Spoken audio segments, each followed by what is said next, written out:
I thought I'd make a video to discuss a sporadic eating disorder I have. Not regularly, but sporadically. It happens in very specific circumstances, and those circumstances may come up again, and I'm hoping to discuss some weaknesses that can come up for people who have eating problems in general, and hope for the best. When I first started a job at Microsoft. This was over 3 years ago now, actually, and I had to move from New York here to Seattle, where I still live. I had a series of events that led me to binge eat on every one of those events, and which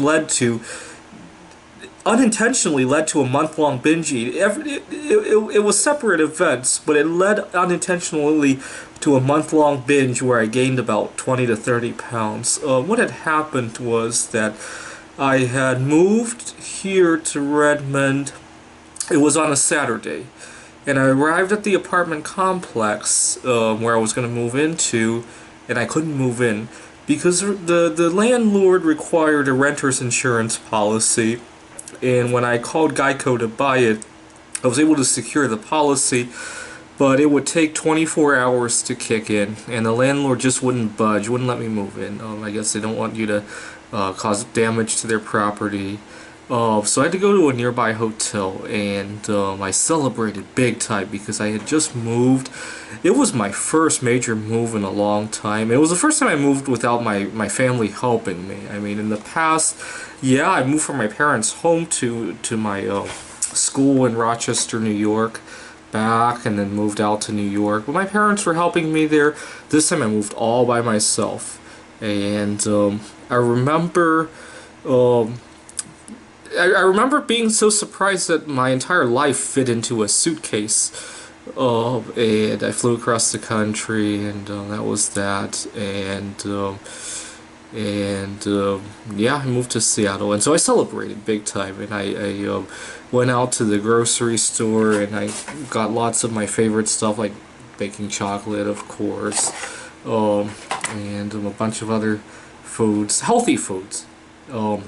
When I went back to the hotel and I wolfed it all down, I didn't have a place to cook, so they were mostly microwavable foods, but there's a line of natural microwavable foods that I like, and I must have had 5 or 6 packages of that, lots of baking chocolate, lots of bananas. I love bananas. Can't remember the details. Oh, non-alcoholic beer, of course. And I wolfed it all down, and went back to the hotel, and one reason I love to eat is that I also struggle with sleep problems. And when I'm stuffed beyond belief, I crash. And sometimes that's the only way to guarantee that I can get some sleep. If I have a job interview tomorrow, I have an important date tomorrow, I have, viewing the solar eclipse, I don't want to sleep in for that. One way to guarantee that I will fall asleep is to eat 40 or 50,000 calories and then go crash. Oh, that's one of the few guarantees I have for sleep. Oh, I could take melatonin, it helps, it's not a guarantee, but 40,000 calories will guarantee it. So I go back to the hotel, and next day I can move into my apartment, and I go in and I plug in my crock pot. I was using a crock pot similar to the one over here, and I started to cook stuff, and I remember getting a whole box of a family-sized pack of chicken drumsticks and cooking them all and wolfing them down.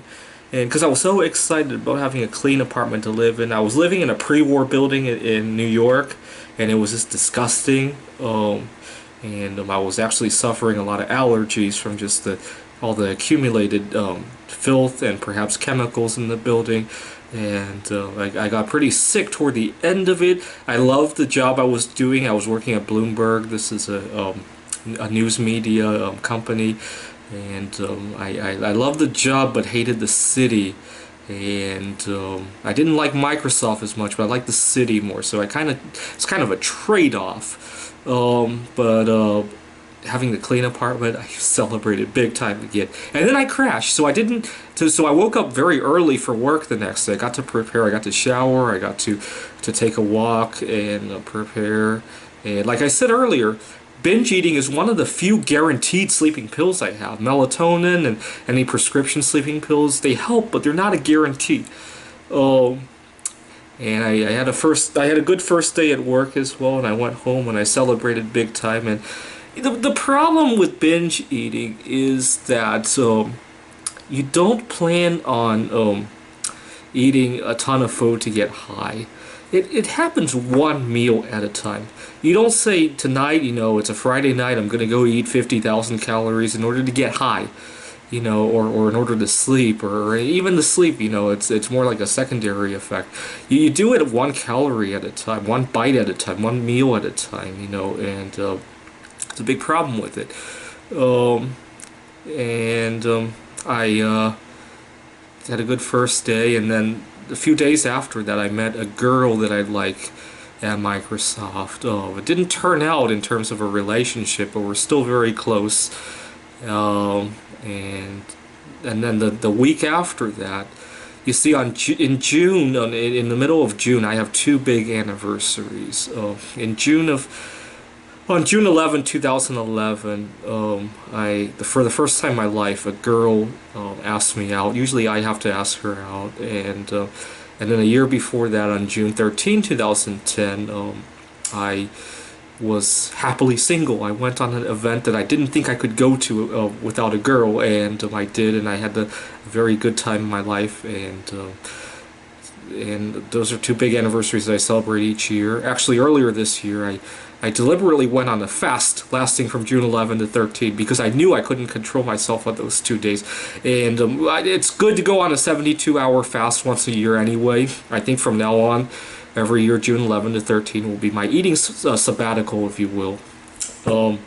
Anyways, I had a hard time with my eating problems in 2014, June 11 through 13. And after that week of June 11 through 13, I couldn't fit in my clothes anymore, and I started to get embarrassed by it, because what had started out as something as simple as starting a job had ballooned into 20 or 30 pounds, and the other tough part was when I started to rationalize. I had already kind of committed suicide anyway. It doesn't hurt anymore to indulge more. I kind of got those feelings, that kind of logic, and that only made it worse, right? Because now and what really corrected the situation was I started to have bad news. Girl breaking up with me. We're still close friends, but nothing romantic happened. I started getting criticism at work. I got food poisoning later that year. I spent some time in the hospital.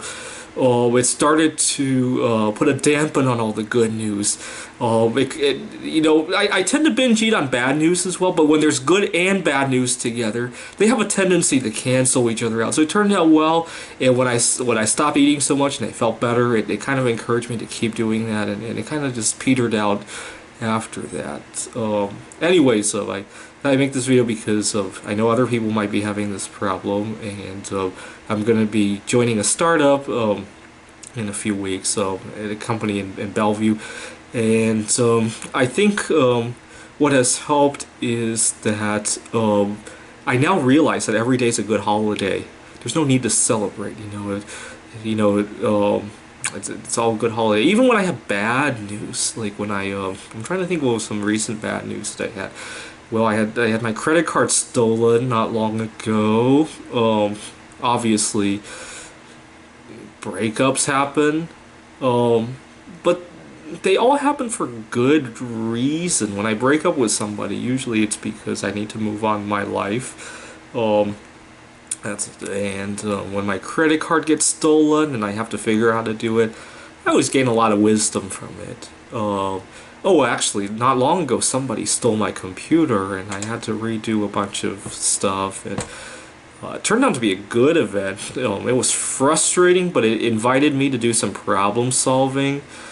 And then there's the actual good news, like meeting girls and getting hired at the startup, and the first day I go there, and perhaps when I meet a girl there, and And obviously June 11 and 13 comes up every year as well.